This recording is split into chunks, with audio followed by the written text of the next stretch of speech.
Welcome to the Brand and Market Podcast, where branding clarity meets marketing strategy.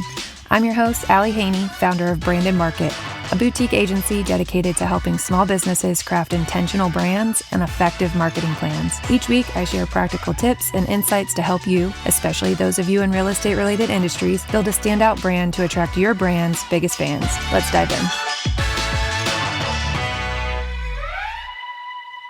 Welcome back to another episode of the Brand and Market Podcast. I'm Allie Haney, your host, and I have Morgan Wise here today. She is the owner of Morgan K Interiors. And as I was trying to figure out where my path crossed with Morgan's initially, I believe it was on Instagram, just one of those online friends. And she does interior design, both for residential and commercial spaces, I believe. And she is based out of Raleigh, so she's my neighbor, which is really cool that I can possibly meet her in real life as well. But from here, we're going to talk a little bit more about what Morgan does and how her service is really, really helpful for short-term rental owners. So without further ado, I'm going to hand it over to Morgan for her to introduce herself to you all. Yeah, thank you, Allie. So I pretty much started Morgan K Interiors about a year ago, and it was kind of just an idea that I had after I started working for an interior designer part-time as an apprentice under her. And then I kind of slowly launched my own business, launched my website, slowly started taking on clients. And then I kind of branched out and grew it to virtual offerings as well, which I found to be really great for a lot of people in smaller cities and areas that don't really have access to a designer. As well as I wanted to provide an affordable way for clients to get interior design help with their spaces, as well as rentals, Airbnb properties especially, so that they can cost effectively upgrade their spaces and get that help that they need from someone. So I started doing that, and I got into interior design at a young age. I always loved rearranging my room as a girl and decorating it. And then as I got older and I ended up purchasing my own home, I ended up buying a complete fixer-upper. And over COVID, I completely renovated my whole home. I just loved it. I loved the process. And then after I did that, I had a lot of friends and family being like, hey, can you help us, with my space and our home? And I started doing that. And then it kind of grew and people kind of put the idea in my mind. They were like, maybe you should try this as a business. Like, you're really good at it naturally. Like, maybe you should think about this. And that's kind of where the idea kind of blossomed from. That's so funny that you say, I grew my business slowly over a year, but you got a website up, a business established, and got clients onboarded in the first year. And I feel like nothing about that sounds slow. So pat yourself on the back for that one. Thank you. So very cool. I didn't know that portion of your story about renovating your whole house. How was that process? I'm sure that was during COVID. You're probably experiencing like supply chain issues and other things. So yeah, it was really interesting how it happened because I ended up actually moving during COVID from a larger home that I had purchased in 2018. And then I ended up buying it with the idea to sell it in 5 years. And then the market just got, crazy. And my good friend who was a realtor said, hey, you should really think about selling and downsizing and just making money on the home. And I was able to do that. And I moved into a home that was like 1,000 square feet smaller. So I had a little bit of extra money set aside to be able to put into upgrading the home how I wanted. And I lucked out because I found a contractor who had just located to the Raleigh area. And I was his very first client. And he just started the business by himself. He had no workers. And he showed me his portfolio and I loved it. And he ended up giving me a really great deal to be like his first client. So it was really cool. That's amazing. Talk about the power in like just knowing people and finding new networking friends. Yep, absolutely. That's crazy. It's so funny that you said that you do virtual consultations because when we first, a little bit of backstory about us, we lived in Kentucky for a few years and we had purchased a property to become a wedding venue. That ultimately didn't end up working out, but the main house on the property, we converted to an Airbnb and it still runs as an Airbnb today. And when we were thinking of it being a wedding venue, we still wanted to have those overnight accommodations. And I was looking into finding an interior designer that could help me design 6,000 square feet of space.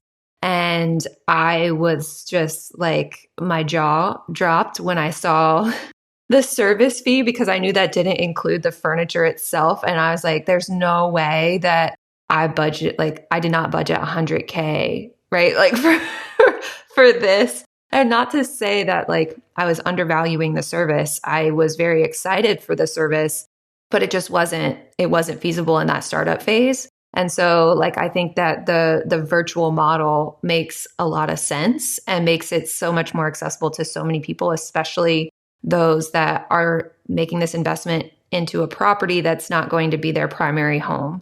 So I would love to know a little bit more about like what those virtual consultations might look like if as a short-term rental owner. Yeah, absolutely.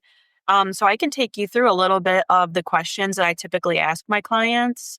When I start the process, I typically always like to send them a client intake form. And it kind of helps me get questions from them upfront and answers on what their budget is, what in their mind they're comfortable and willing to spend on just the furniture and decor alone without my fees. I always ask them, what concept styles do they favor? Do they like more modern, traditional? Do they like coastal, mid-century modern? And then I ask them what they're really uncomfortable with, like what they totally hate. And then I also ask them color preferences. What colors do you gravitate towards? What colors do you hate? What, models, motifs, any kind of design patterns that they like or gravitate towards. Some people love florals and, animal prints and things like that. Some people hate that. So I need to know that up front, just so it kind of helps me in my mind know, okay, where do I gear towards? Where do I stay away from? Because really possibilities in design are endless. So, you can just, even with wallpaper selection, there's just thousands and thousands out there to choose from that I need a little bit of a gauge on what to look for. Do you find that they know what their preferences are, or are you oftentimes walking them through and helping them figure out what their preferences are? That's a great question. Some people do, and then I do have others that are like, I have no idea, but I know what I don't like. I feel like you probably get that a lot. Yeah, so that can be kind of challenging. It can be different, but I just usually ask them for their Pinterest board. If they do feel they don't really know, I say, hey, are you cool to like go on Pinterest and pin some images to a board that you like and that you think look good? And then if you can send me that as some inspiration, that will also kind of help me if they're unsure. I ask for their family's purpose for the space. I ask if they have children, pets, things that I need to keep in mind with fabrics. I ask if they like lighter toned woods like whitewash finishes, or do they gravitate towards darker woods like walnut or espresso. I also ask if they are fine with shopping for most larger purchases online, or if they really want to go sit in them as far as a sofa, a bed, things like that. If they kind of want to see that in person, then I'll do that extra work to see what furniture stores are in their area that I can send them items to go see in person. Wow, that sounds comprehensive. Yep. But the list works really great. I've added to it. I've reduced it. I've changed my list a little bit with what I ask clients because it really does help me gauge what they're looking for. And once I have that form completed and they send it back to me, then we do our discovery call on the phone where we talk a little bit more about their vision and what they're looking to accomplish. And then once I receive payment from them, I get started. And it usually takes me a week or two turnaround time to send them the mood board concept that I create, which visually shows the images and how everything works together with what I source. And then I'll send them a simple selection list, and it has all of the links to everything they need to buy themselves. And it's great because some people love it because they might not want to purchase everything at the same time. They want to buy things slowly as their budget allows. And people love doing that. And so it makes my business open to a larger market because I'm really able to work with a wide range of different people and their prices. So That makes so much sense. So, how does that virtual consultation differ from what you would do in person if there was a short term rental owner in Raleigh or surrounding areas that would be interested in hiring you? So typically I'll ask them to send me photos of the space or the room that they're interested in, or if they have a link to their Zillow listing, they can send me that. I'll ask for typically a video walkthrough if they're able to send me that. And I ask for dimensions like a floor plan or room measurements for the space. And then I just work off of that. Some people are very visual, so I do add on an additional fee if they want me to create a 3D rendering of their room with the furniture in there. Some people don't need that option. Some people really want to see it together. So I offer that as well. And then in person, if I do an in-person home consult, that's typically an hour to an hour and a half. And it really kind of varies and depends on my client's needs. But sometimes we'll typically walk through their entire home. We'll go room by room. We'll talk about, what they're thinking of doing with the space. We talk colors, materials. I bring all of my paint selections with me and wallpaper samples, and I'll kind of work through colors with them. So by the time I leave, hopefully they have paint colors nailed down. And then when we're walking through the rooms, we kind of bounce ideas off each other. I'll tell them, hey, like, I think you should add this or do this or move your furniture around this way to balance the space better and utilize the space more feasibly. And some people just like doing it in home consult and they write down my ideas and then they take that and they'll go implement them themselves. I've seen that too. So it kind of just depends on budget and kind of what they're looking for. Absolutely. So it seems like you could have a very hands-on experience where you work closely with the owner throughout the process. And then there's also kind of a portion of the process or a variety of the process where it could be a lot more like transactional, where they hand over, their expectations and then you produce the list of links that they can purchase from. Yep, absolutely. And some people ask in the past, they've said, well, what if I want to go buy something 5 months later and that product is out of stock? Then you can easily email me, let me know, and I'll definitely find you alternate options. And sometimes when I do send the selections, I'll give you 2 or 3 options of each thing. So you have backups, which is nice. Wow, that is so thorough. I love that.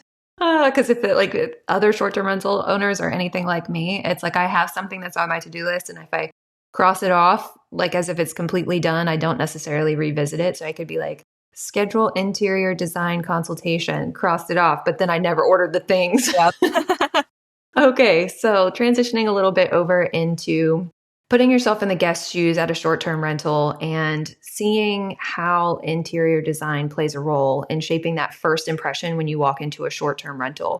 What are some things you keep in mind as you're designing that first impression when guests walk through the door? I think what's important is creating a space that feels cozy and inviting, but also clean and kind of updated. I've been in some really rough Airbnbs and rentals where the furniture is just so outdated. It might be from like the 80s or it's dirty or you just don't feel comfortable in a space. And I feel like for me personally, I want to be in a space where I want to hang out in it, not just go there, leave for the day, feel like, oh, I don't really want to actually relax in the space. So I think that that's important. I feel like for my top 3, I think lighting is really big for me. Upgrading to more warm, layered lighting like sconces, pendant lights, table lamps makes the space feel more high end, as well as statement art and decor. So larger scale artwork, unique decor pieces, things that are a little more thoughtful when they were designing the space. I've stayed at some beautiful beach rental Airbnbs, and I love the way that they'll decorate with coastal accent pieces and they'll kind of have everything set up so it feels really like they put a lot of thought into making the guest experience just welcoming and elevated. As well as I feel quality bedding and textiles is super important. So luxurious feeling bedding, plush towels, stylish throw pillows, I feel like will just elevate the guest experience. That's incredible. Like lighting is something that I would totally overlook. That is not something that my lack of design brain would think of. So I love that you even mentioned like down to lamps.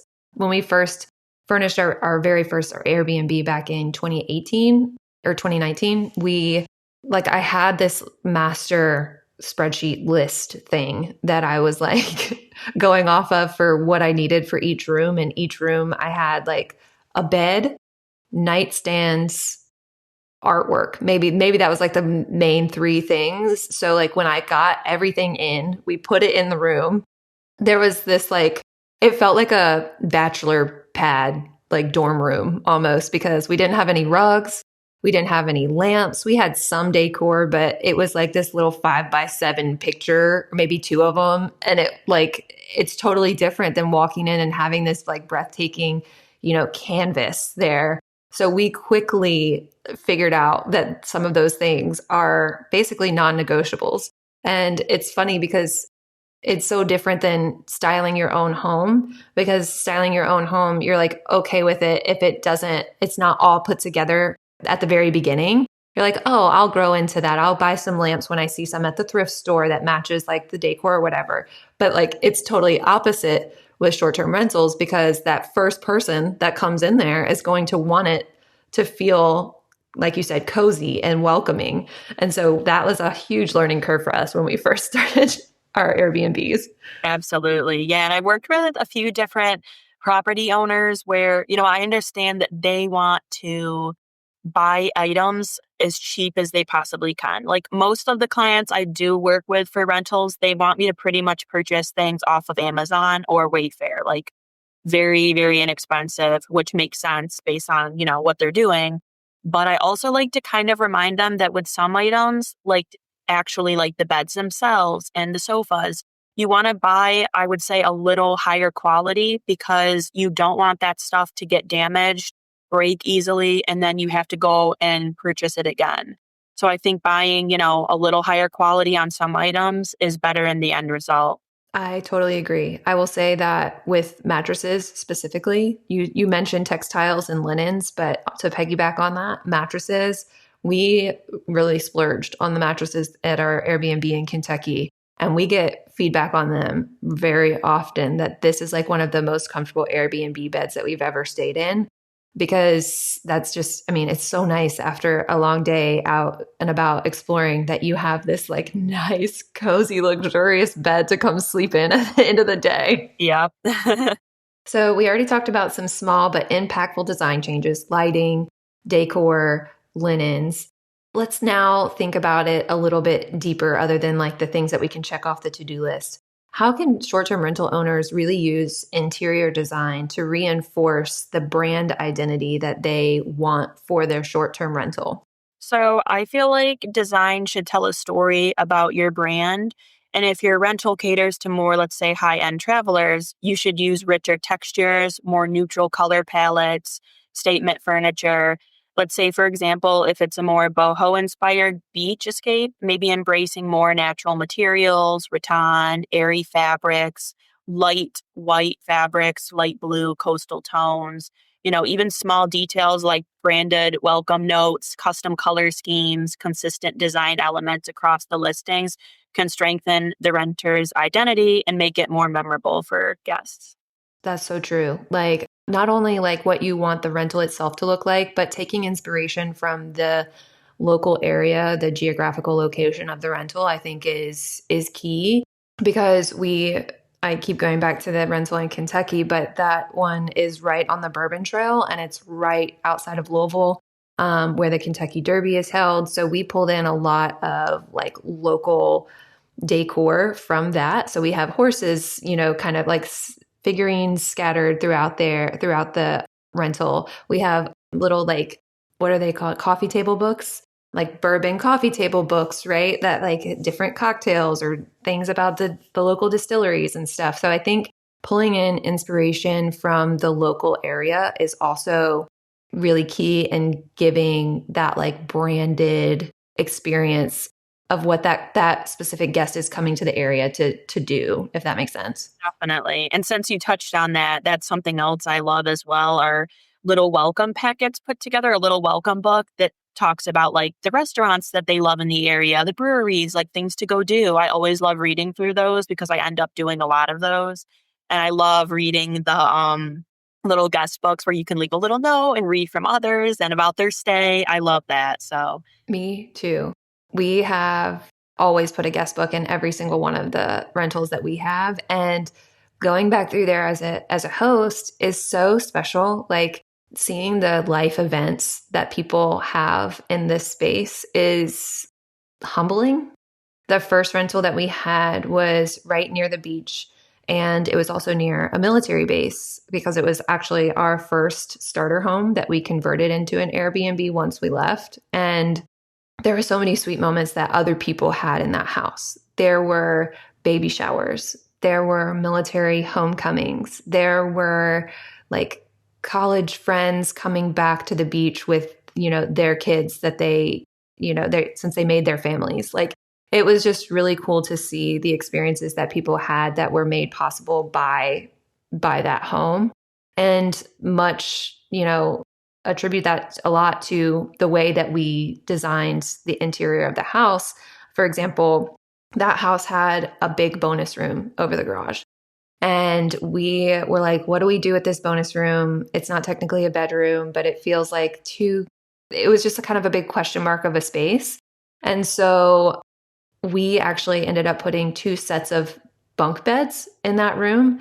And the extra space that we had after that, it was like a TV, like almost like a mini kids living room. So like we had the TV and the little coffee table, and like instead of a big sofa, it was a love seat for the kids, nice and cozy. But we had board games in there as well as like books and puzzles. And so we made it specifically for the kids. And the parents loved that. We got a lot of great feedback on that because they were able to say, okay, kids, like go up to the bonus room, enjoy a movie on a board game. We're going to be down here drinking our wine. Yeah. So it's so crazy how the interior design can really impact the type of stay that a guest is going to have. 6 years ago, I opened the door to my first guest on Airbnb. I didn't know then just how much it would change our lives. Since then, I've hosted hundreds of guests, welcomed people from all over the world across multiple states, and maintained Superhost status every single quarter. But more than the 5-star reviews, it's what this extra income has allowed us to do. Family trips, breathing room in our finances, and the freedom to build a life on our terms. Hosting on Airbnb has created a steady revenue stream that fits into our schedule and our lives. Whether it's a single-family home, a guest house that you rarely use, or even a room in your home, Airbnb helps you turn that space into opportunity. If you've been thinking about entering the world of Airbnbs or short-term rentals, I would love to chat. My DMs are always open, but if you're ready to host, you can use my link to get started. You can find it in today's show notes, or you can go to www.brandandmarket.co/Airbnb for more information. Happy hosting! So as let's say we're a short-term rental owner, we've definitely decided that we want to hire an interior designer. What could we set aside in our budget? What should we expect? And I'm sure this varies across the board, right? Based off of geographical location and the type of service that you're booking. But give us kind of a range. Let's start maybe at your virtual consultation and then kind of compare it to your in-person consultation. Okay, yeah. So it's a little all over the board. It really just depends. But I am actually currently working a Airbnb in Raleigh. And this is a newer type of, I guess, app or concept that's coming out in the United States. It's kind of similar to hostels over in Europe, but it's a place called Padlist. Have you heard of them? I haven't heard of Padlist. Tell me more about it. So it's basically, I don't know a ton about it, but it's basically similar to Airbnb and VRBO, except it's for people that are doing more of like month stays in a place, and they can rent a room out of a home that's kind of a co-living concept. So there's a shared kitchen, shared bathroom, shared living space, but the guests have each their own private room. So it's kind of almost like, in a way, like maybe a dorm situation or like kind of like a college experience. But it's kind of more for affordable living for people in the area that maybe need to travel here short term for a month or two for work or something like that. So it's almost like a cross between Airbnb and furnished finders, like for like a traveling nurse. Yep, very similar to that concept. So they are, from what I know, in larger cities right now. They're in Atlanta, Los Angeles. I think there's one in Vegas, but they're bringing them to Raleigh. And I think there's only a couple here. And from what I know, I'm working with an investor. He's out in Los Angeles area and he purchased this property in Raleigh, and he's trying to turn this home into 9 bedrooms with a shared living area. It's a split level home. So there's going to be like 5 rooms downstairs and then 5 rooms on the main floor. And downstairs, there's going to be 1 living room area. And then upstairs, is going to be another shared living, dining, and then kitchen. And I believe there's 4 full bathrooms in the home. So the people That's a huge home. There. Yeah. Yep. So it's an interesting concept, especially because the investor's not there. He's never seen the property before at all. He's just purchasing it via his realtor and contacted me and a general contractor and a few other people to go in and fix up the home for him and do what's needed so he can get it listed. That's an interesting concept, and I feel like I have a lot of questions for you. It's interesting because I'm going through the process right now of designing the rooms for him. And he wants to, of course, keep it very, very low cost. And he wants to stay around 1,000 to 1,500 budget per room. And I said that's very, very unrealistic. I am trying to tell him minimum should be around 5,000 if I had to estimate per room as far as furniture. He wants a nightstand, dresser, bed, a rug, and then maybe some kind of little desk or a sitting chair so someone can maybe do work at, things like that. So it's very, very hard to get all of that at $1,500 and have it be quality, especially that even includes the mattress and all that. So So it almost sounds like a hotel. from what I have heard, yes, but the guests also are apparently bringing their own bedding and everything. So there's no bedding that'll be provided. It's nothing like that. They have to bring their own sheets and blankets and sleeping items, but the furniture is basically just there for them. Okay, let's say we do have a really thin budget. What would be the top 3 things that we should focus on in a bedroom specifically? You already said linens and mattress, so I guess that's 1 and 2. Is there a third? I would say bed frame, just because that's what the guests are using every single day. It's going to get the most wear and tear. I feel like that's something you want to buy higher end instead of something really cheap that might break, or, you don't know who's on it, if it's a heavier person or, things like that. It's just all things to take into consideration. As well as you want something that's probably all metal and the material that can be easily cleaned or wiped down. I wouldn't do any kind of an upholstered bed or anything like that. Probably mostly like metal and some kind of wood. He wants more of a rustic, kind of modern vibe is what he's going for in that space. So that's what we're trying to make happen. But I'm sending him 5 or 6 different total concepts and in different price ranges and different styles that I'm come up with. And then he's going to pick the top couple that he likes the best and wants to implement. He's also having someone else do the actual installation of all that. I don't do that typically. That's like a added fee. I pretty much am just designing the mood boards and giving them the selections list, and then they can order it themselves and they can set up with their own handyman or installers to put all of that stuff together. Okay, that makes sense. So you work with installers and you work with like the GC, the general contractor for the space as well? I can. It kind of depends. It really depends on what they need. In this client situation, yes, because he's not even in the local area. He's in California. So yes, that's an extra fee for me to basically project manage the entire situation and work with the handyman, telling him where things need to go and what rooms, and then also coordinating with the general contractor. Wow, that sounds like a lot for you, but exciting nonetheless. Okay, so you said around budget around $5,000 for any given room, specifically a bedroom in that context. How about services, like your actual services? Should we be budgeting 1,000 or 10,000 or 100,000? So I charge a flat rate of $350 per room for me to design the mood boards as well as provide the selections list. And that usually includes 5 to 6 revisions. So that's pretty good because I always make sure that in the end, my clients are really happy with it and they love everything that I've provided them with. So that's typically what I include. I do some package rates for full home designs. It really just depends. If people are doing 3, 4, 5 rooms together, I'll kind of give a little bit of a deal on that. But typically it's $350 per room. And then I charge $275 for the in-home consults. But if it's virtual, obviously that price would be taken off because I just do a discovery call virtually with the client and get photos and measurements. I see. Very good. So you keep it pretty affordable for somebody that's starting up a business. Exactly. Because also all of those add up. I mean, 2 rooms would be $700. So if you're doing 5, plus rooms, and then you have to think about the cost of furniture, so I try to keep it affordable for most of my clients. And I think the biggest selling point is that it's time.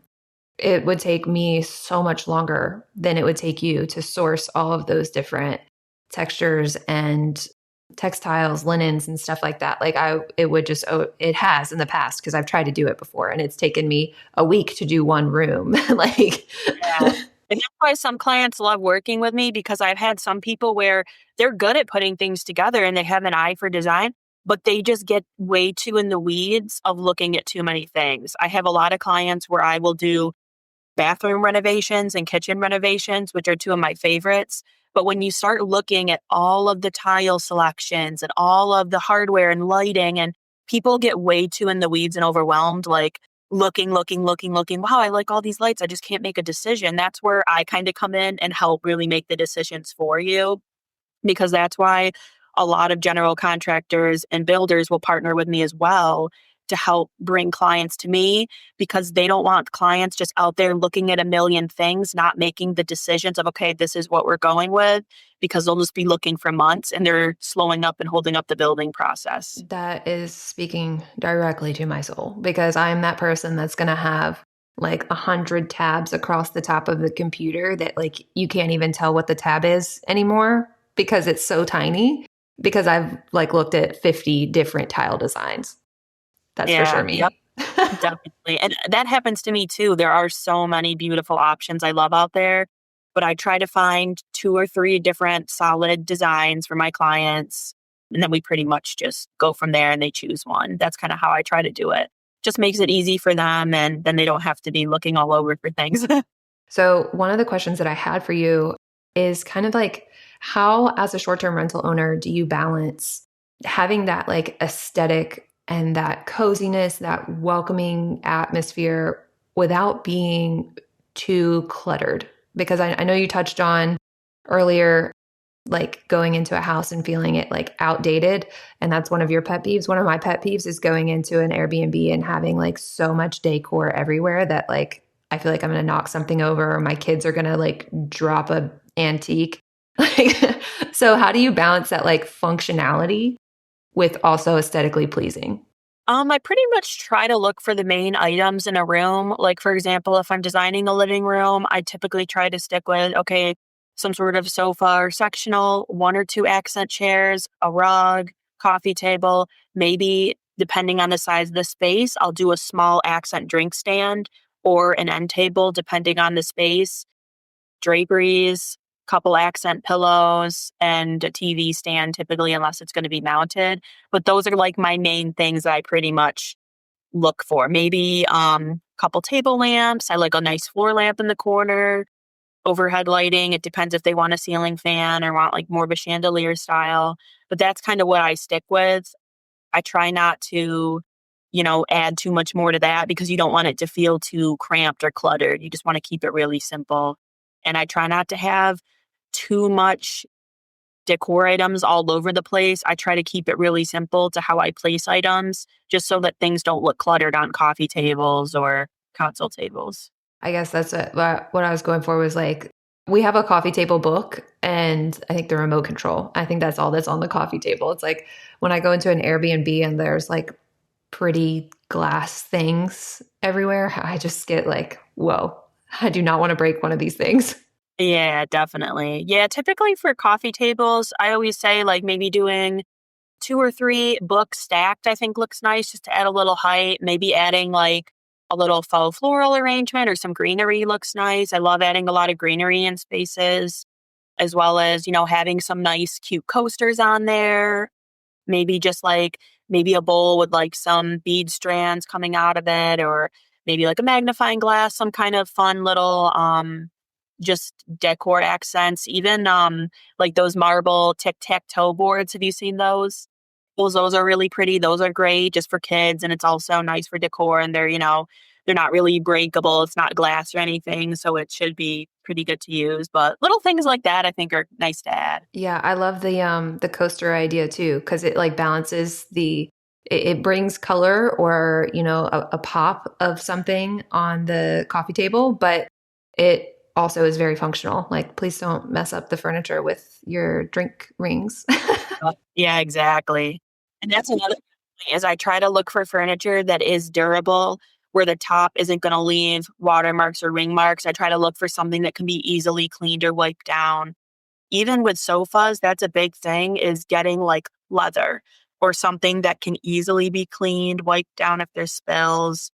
If someone's budget allows, I always recommend Krypton fabrics, because they're oil, water repellent, everything will just run right off if there's spills or anything like that. That's a great point. Like it is a bigger upfront cost, but it can end up saving you a lot in the long run, especially if you get them like sealed, Yeah, the yep. fabric sealed or whatever. Okay, so you are currently working in the short-term rental space with your LA client. Is there any like trends that you've seen recently that are taking place in the short-term rental industry in terms of interior design? I would say a lot of people are adding in a lot more color. Color's really coming back. More colored walls. People are really trying to steer away from just doing the typical agreeable gray or repose gray walls. They want to add some color in rooms, even bathrooms. Like people are trying to do like a fun tile color for the shower. Like sage green is really, really big. And that's really just feels calming and kind of brings nature from the outdoors indoors. I feel like is a really big thing is people adding a lot of greenery, natural textural elements. Velvets are really big. People are like adding velvet. I think that's kind of the main things I've seen. Another big trend and design is color drenching. I don't know if you've seen that, but people will do that usually in one or two rooms as an accent, and they'll take the paint color and they'll paint the floor trim all the way up to the ceiling in the same color, and they'll totally flood the room in that color. Even the doors are the same color. Like And the ceiling is painted? yes, the ceiling's painted the color too. That is fun. Yeah, it's really a cool look. And what's awesome about it is it kind of gives the visual kind of look that the ceiling and the walls are taller and makes the space feel larger. So it's really cool to do. If you look up pictures of it online, it's really a neat trend right now. So You said color drenching. yes, yep. I Because like it's it. in the entire room and the door, like the back of the door into the room will be the color as well. I have seen that, but I guess I kind of just thought that was like it's more luxurious than my normal taste. Like I don't know if I would be able to do it in my own house, but in a short-term rental where I was staying for a weekend, hell yeah, I love that. Yeah. Very cool. Very cool. How about wallpaper? I feel like I've seen a lot of wallpaper lately. Yep, wallpaper is definitely really big. A lot of people are doing that as an accent wall, maybe in like a bedroom, like behind the headboard of the bed. Some people are putting them even in little powder rooms. That's a really pretty look. And that's really fun too, because if you do it in a really small space like a bathroom, you can make a big impact by doing a lot of color, a lot of something crazy, like a really cool pattern or color. But yeah, that's a really nice look as well. Do you recommend that for short-term rentals? Does that hold up well for like, a lot of turnover within guests? I wouldn't do it in the bathrooms just because it could damage the wallpaper more easily, but I would definitely do it in a bedroom behind a headboard would be nice for an accent wall. Okay, cool. Very good. Okay, well, I'm going to ask you one more question, Morgan. Okay. What is your number one piece of advice for our listeners to be the best in their brand and their market as a short-term rental owner?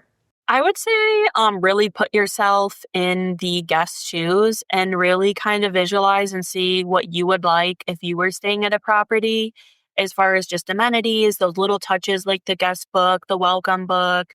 Also having maybe like some nice bottled water in the fridge, bottle of wine, like wine openers, things like that. Even providing little touches like from, tea and coffee and different things that people will, look for and like. But I feel like the biggest thing is definitely the bedding and linens. High quality bedding, I think, makes a huge impact on guest comfort and reviews, as well as the furniture layout and flow. So adding good furniture placement, I think, maximizes space and function, as well as what we touched on earlier with lighting.